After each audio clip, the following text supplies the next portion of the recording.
Hello, welcome once again to Cityscope. I'm your host, Jeff Pearson. Cityscope is a show that really shows what folks can do in cities around the state of West Virginia.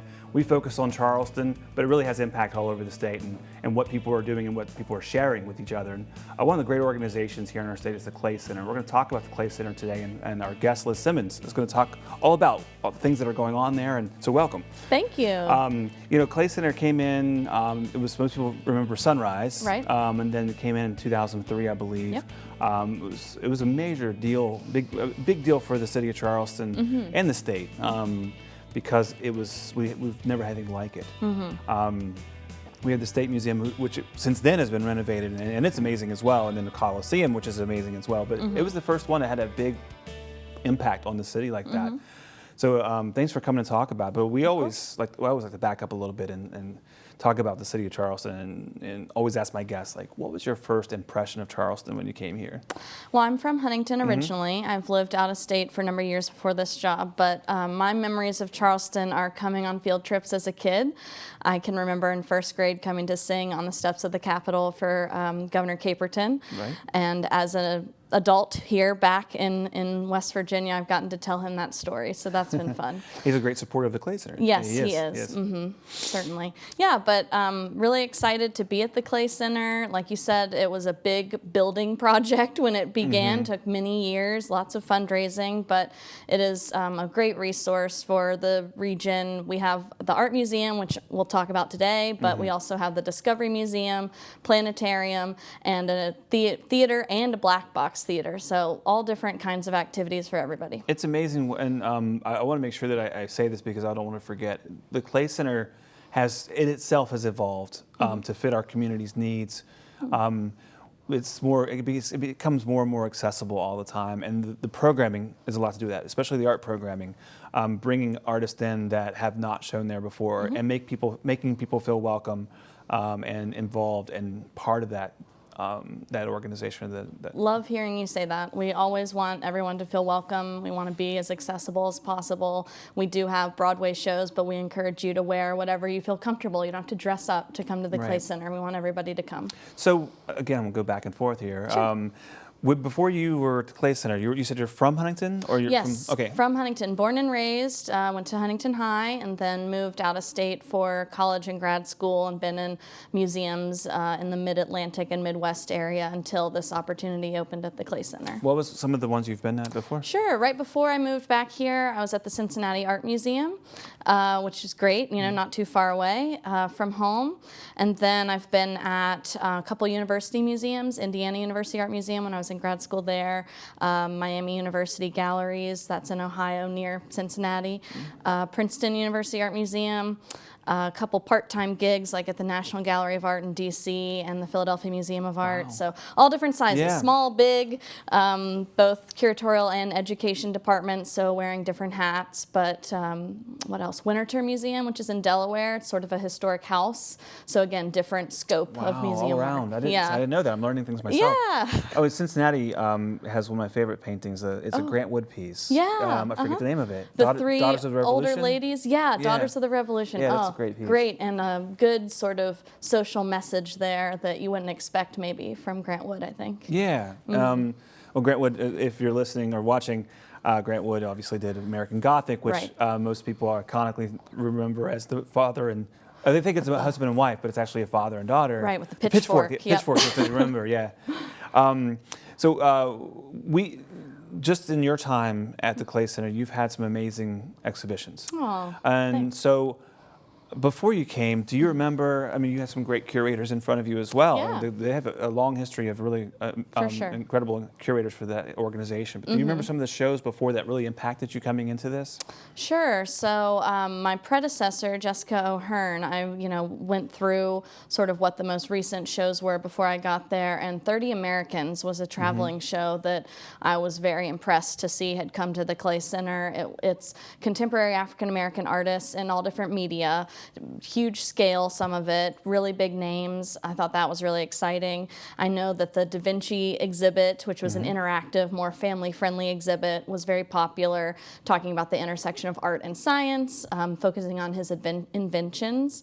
Those two stand out, but also the Juliet Art Museum Invitational, which is every few years, and it's looking at sort of big trends in art in the state, bringing together about 20 contemporary artists working all across the state in different media.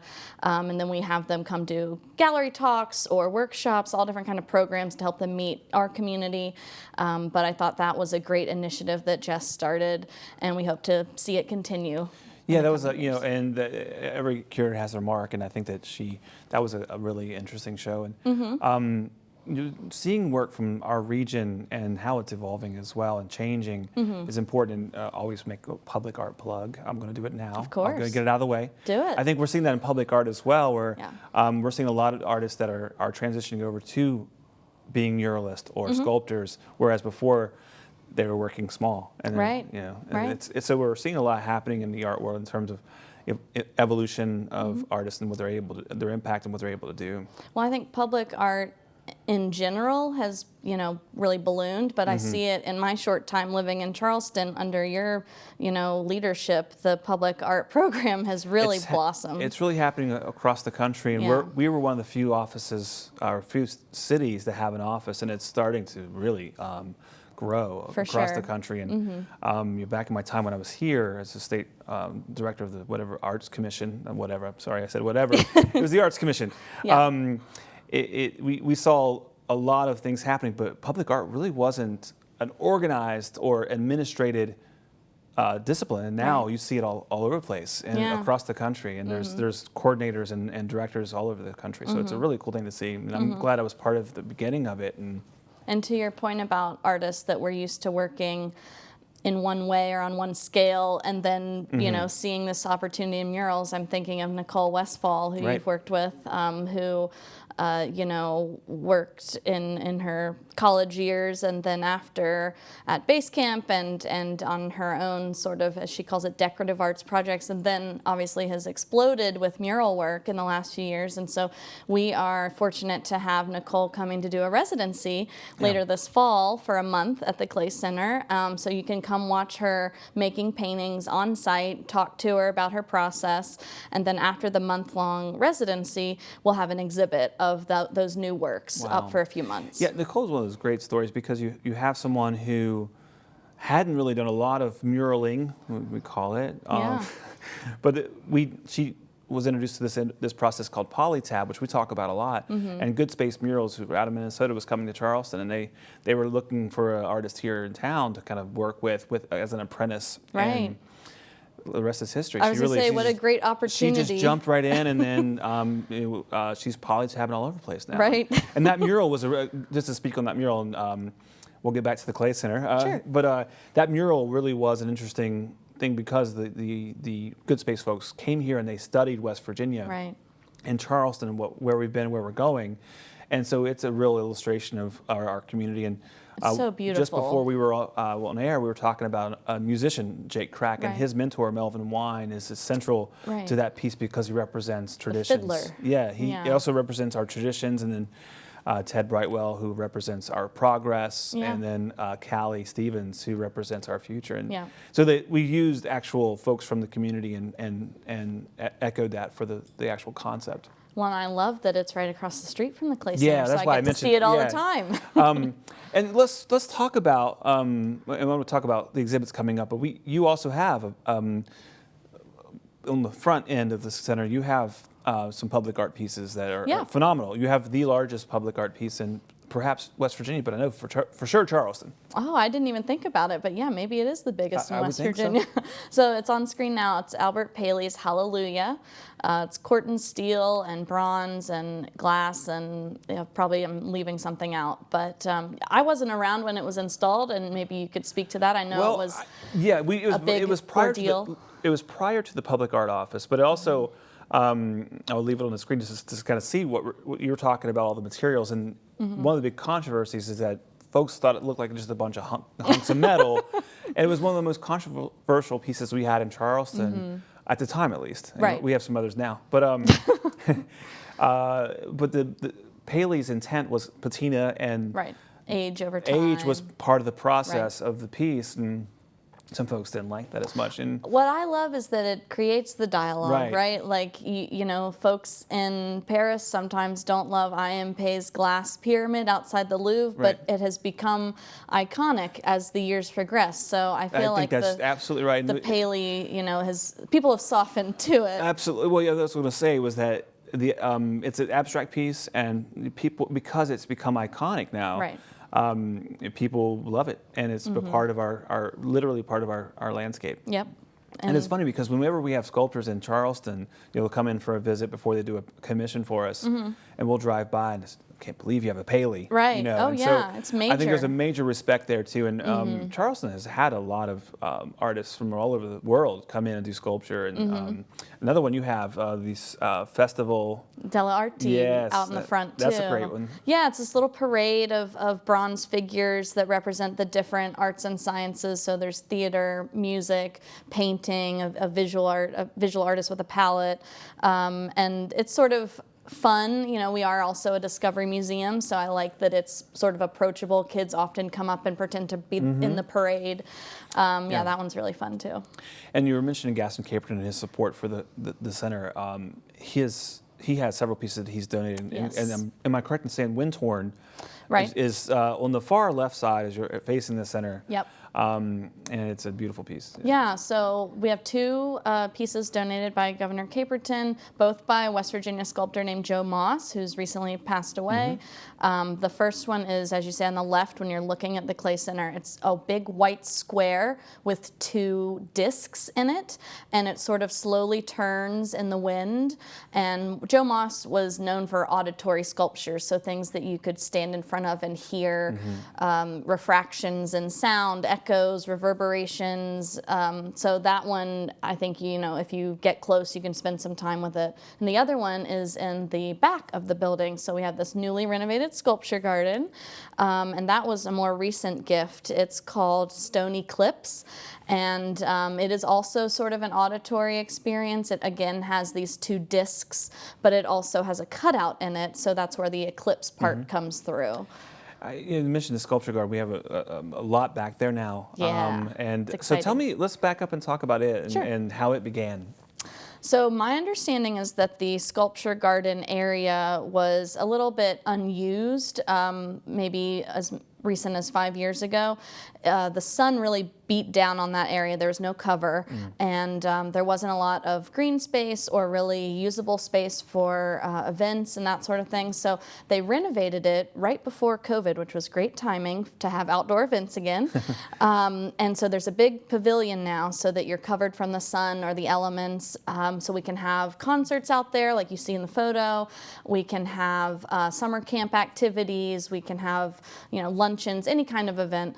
But also there's more usable space. So there's a walking path, and the idea is that we will be filling it up with sculpture in the coming years. So in my time, we've added several, which has been really exciting. Do you think that it is very exciting? It's amazing. Do you think that the sculpture garden, had COVID not happened, do you think it would have the usage that it has now? Because it's like Great question. It's programmed quite a bit. Yeah, I mean, I think the goal was to do more out there, but I think COVID really let us see the possibilities. We have our monthly Art After Dark event out there a lot of the time. We have our sound checks performing, emerging artist musician series out there in the warm months. I know they just had a festival award ceremony out there for the teen art show that we had in the Clay Center lobby. So it's used a lot, and it's great because it gets people out there looking at the sculptures, communing with nature. We have a lot of pollinator plants, so we've done some science programming with children out there about what do pollinators, you know, what do they need, what do they do, how important they are. So yeah, a lot of really good opportunities. And you're filling up pretty quick. Filling up quicker than we thought. Yeah. So you have, you told me about the Joe Moss, but there's also, let's talk about the Marie Gardner piece. Yeah. So it was the kind of the anchor or the Right. first. Sort Tell me of a little the bit about that. centerpiece. Did you remember that or have you talked about that process? Yeah, I came on board right when that project was wrapping up. So Mari Gardner is a sculptor who my boss, the CEO, Al Najjar, had worked with at a previous museum, and she created this glass centerpiece called River Waltz. You know, she came and she saw how close we are to the Canal River, and knew that this was going to have a fountain component, and she met the community over the course of several visits to make glass tiles that right now are in the base of the fountain. So community members love to come and visit and find their tile, which is hard because there are hundreds. But it's a fun little scavenger hunt. So yeah, Mari came with a team of installers to build this steel armature and get the glass pieces just so. And again, it was sort of during the height of COVID, so we had a lot of great footage, video and photo to share during that process when there wasn't a lot going on in the building. But yeah, that was installed in 2021. It was the second piece out there. There was one out there before that came from Sunrise called Labak by Arthur Gibbons, so a 20th century American sculptor. It's sort of in the front, if you will, of the sculpture garden. And then there's Mari's. And then there's Joe Moss, again, a second piece by him. And then we have two more now, sort of in the back quadrant. There's a piece by Jeff Fetty called Conversation. So you might remember Jeff Fetty from like Women's and Children's Hospital, the big daffodils. But this piece is different. It's abstract. So rather than flowers, it's these sort of long, tall black arms that crinkle and curl up. They could look like trees and tree bark or mouths talking to each other, thus the title, Conversations. And then near that is a brand new, just went in last month, Art Bench by Allison Helm. So she's professor of sculpture at WVU. It's been great to work with her. She's been working on this bench on and off for several years. And it's called Grounded in a Cloud. So it's stainless steel and it sort of bubbles and is very organic, almost celluloid, little sort of cutouts, circle cutouts throughout the whole thing. And then this ancillary sculpture that's a more cloud-like form. And so it's supposed to give you a nice space to rest while you're contemplating artwork or watching a performance. And Allison's coming next month to do a workshop, so helping to inspire folks about how to build sculptures since she works on large scale. Yeah, a couple things I want to touch on based on some of that conversation is that we have so many artists that come here from out of state, and we also have artists that we work with from West Virginia. Right, both. But we have artists that come in, and almost always, when they come in, they're so involved and integrated in what we do as a community, quite literally most of the time, with hands-on, whether it's a paint party, whether it's making glass tiles. And I think that's important for people to know is that even if we're using out-of-state artists, they always integrate. For sure, and I know it's important to the city, but it's also important to the Clay Center to do that. So we always try to have artists do a workshop, a talk, have the community participate in making part of the piece. Like I know you've done that with murals, and Mari Gardner did that.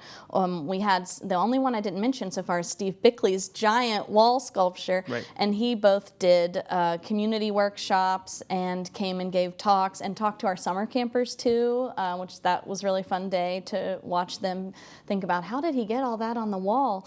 But yeah, it's really important to connect to the community, let them see the process, and it helps them, I think, feel connected to it in the future. I think one of the things that we have so many amazing offerings in Charleston, and sometimes we forget how many. And some of those lectures that are happening with the artists that are coming in are amazing, and sometimes you forget about all the stuff that's happening in Charleston, and it's a sad thing, but. You're seeing more people, at least I've noticed more people go to the Juliet. Awesome. Whereas before it was kind of upstairs and out of the way. Where you're doing the workshops, do you feel like that's really helped a lot? Oh, for sure. And, sometimes the audience for a workshop is not the same as those that might want to go to an art exhibit, but by getting them up there to the workshop, they're like, oh, I wouldn't have thought to come and see what was on display, but I'm so glad I did. So there's that element of it. And then the flip side, folks that are used to maybe what a traditional museum does, saying, oh, I really want to get more involved. I really want to learn screen printing Right. or whatever, we're offering at the time, something a little more in depth and thinking about the process, meeting the artist, learning about their particular, ideas. Yeah, the offer, like this one we're seeing here on the screen, the Yeah. marbling. Remind me of his name. This is John Bielik, That's right, who's yeah. a paper marbler. He's using 19th century techniques, and as you can see, he teaches all ages. We've had him back for 3 years in a row since I've started, and it always sells out. Folks love his workshops. Yeah, I remember. I mean, obviously, I took it myself, and Right. I don't often have time to make some of those things. And I came out there. This is incredible. This is happening, and we were able to do this. My daughter and I went, and it was really cool. And it was definitely an old process because Right. it was very evident that you were not using technology at all. And I think that's important. And one of the things you mentioned about getting people upstairs is that you're integrating not only workshops, but doing a Da Vinci exhibit that kind of connects back to science, or you had the musical instrument. Yeah, medieval to metal, that's right, the art and evolution of the guitar. That was really fun because you think about design having some of those elements of math and science. So we do like to have exhibits that tie into that part of the Clay Center when we can in the Art Museum. But we obviously have a big performance side. So a bunch of music buffs came out to see that exhibit that, again, hadn't been to the Art Museum or in a long time, maybe didn't think they'd feel comfortable there, but it was like, these are my people. This is a Fender Strat. This is a photo Right. of Janis Joplin playing her good, So that was a really fun exhibit, and we had some great performances throughout. I think I saw a photo of a rock band in the Art Museum playing during our opening for that show, which was really cool. Yeah, I mean, that's something that there's people performing all over the Clay Center now. Yes. And having performances in the Juliet has really helped people come and be more comfortable. Yeah, and it's a nice way to support those emerging folks that, maybe aren't ready for the main stage, right? But we want them to know that the Clay Center supports local artists, both in visual art, but also music, performing art. So that's been really fun to coordinate. Every month when we have Art After Dark, where we're open late for free, the third Thursday of the month, we always have live music. Occasionally a DJ, but usually it's a singer-songwriter or a blues band or something, maybe acoustic if we think it's going to blow out the sound in the Art Museum, but it's always fun. Well, and again, it brings people in that wouldn't normally come in. Yeah. They feel apprehensive. That stuffy, art's stuffy. It's not stuffy. It just feels that way sometimes. And Sure. It lets people feel more comfortable coming upstairs to the Juliet. 100%. Yeah. And the workshops have always been great. And I'm so excited for Allison Helms and what she's doing. And lifting up our Western artists and regional artists as well. And not just some of them, but all of them. I mean, Right. you've done a really great job with that. Thank you. What has been maybe coming in one of your biggest challenges? It's a good question. I wouldn't say it's a challenge because I think it's really cool, but a big surprise was the number of field trips that the Art Museum gets. So Right. you would expect the Discovery Museum to have a lot of school kids, but we have 20,000 students come through the Art Museum every year. And to me, this is the 10th art museum I've worked in. I've never seen that kind of foot traffic. So that has been eye-opening and wonderful because maybe it's the first time a lot of them have been to an art museum. Maybe it's the only time they'll go. I think it's great exposure, and we always hear students saying that it makes them want to go home and make something, which is awesome. But there are challenges that come with that too, right? So there's different ways you might lay out an exhibit knowing you're going to have that kind of foot traffic and what's accessible to a certain height or, what's accessible in terms of how you write a wall text, something like that. Yeah. So that's been a little bit of a learning curve for me. Well, and I want to mention I mentioned Da Vinci, but also you had the Van Gogh immersive. Right.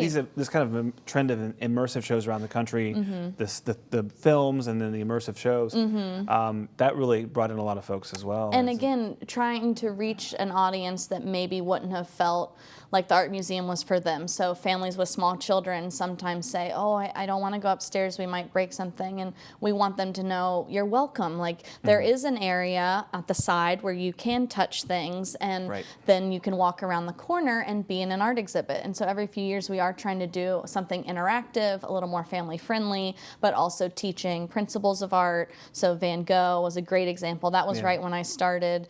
Folks loved it. I still hear about it. So you'll see similar things in the future. Yeah, we like that kind of stuff. And you know, everybody knows Van Gogh, but not everybody knows Romare Bearden. Yeah. And so he's coming up, and we're going to talk about. We have just a couple minutes left, but I want to talk about his work and why you brought him there, you know, to the Play Center. And it is incredibly important. But sure. So Romare Bearden was a very important 20th century artist. He was an African American artist who worked in collage, printmaking, painting, drawing, and we actually have a print by him in our collection. So that was one of the impetus to bring him, was to be able to tie it into our collection. So our print will be on display along with 45 other works from the Romare Bearden Foundation and estate.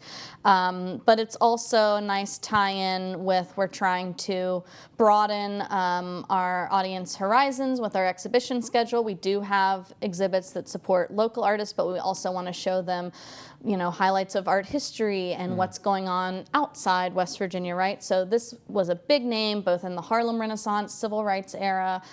He makes work, as you see on the screen. These are great collages. He did really experimental stuff with photography and reproduction in printmaking. I think that I want to stop on this. I don't mean to stop you there, but I do want to stop on this image, because most people, when they think of Bearden, if they know him, they think of this work. And even if you don't know him, you know the artist that he's inspired, or that he's kind of one of those artists. You may not know him, but you know people that knew him, that kind of thing. Yeah. And this image probably today would not be as impressive because of Photoshop. And but collage is much different now than it was then, and what he was doing was revolutionary. Yeah, 100%. I mean, I've learned a lot about the specifics of this photo reproduction stuff that he was doing, and it's too complicated to get into right now, but it's fascinating. And you can come see some of these works when the exhibit opens November 16th. This one on display right now is a screen print that will be in the exhibit. It's called Homage to Mary Lou, the Piano Lesson. And Bearden, being a Renaissance man, knew his art history and was inspired by Henri Matisse. Right, of course, yeah. But then this piece, which features a dance performance that Bearden's wife was putting on, the music being composed for it. This piece then inspired a play by August Wilson called The Piano Lesson. So he's just so ingrained in all the arts, performing arts, the movers and shakers of his time, you know, at the Civil Rights Movement. He's an activist in his own sort of humble way. From what I have gathered, it's his view of the everyday life that shows his activism. So just by showing African Americans and their daily triumphs and struggles and interactions with literary canon and biblical sources, he's just showing how varied and well-rounded, you know, his people can be. And that's his way of saying, you know, we're here, you know, we're at Civil Rights Moment, we deserve equal rights. Yeah, and it's going to be an incredible show. And thank you so much for coming on and talking about the center. And there's so many more things we could talk about with the center, which we're out of time for today. Before we leave for today, I do want to say we lost an artist this past month. Artist Jesse Corliss. He was an amazing force in the public art world. He was a hard worker, and he was just a kind man. And I want to just take the last minutes to say, oh, what a great guy he was. He will be missed, and his impact on our city is amazing. And so thank you for coming in, Liz, and thank you for tuning in to Cityscope. We'll see you next time.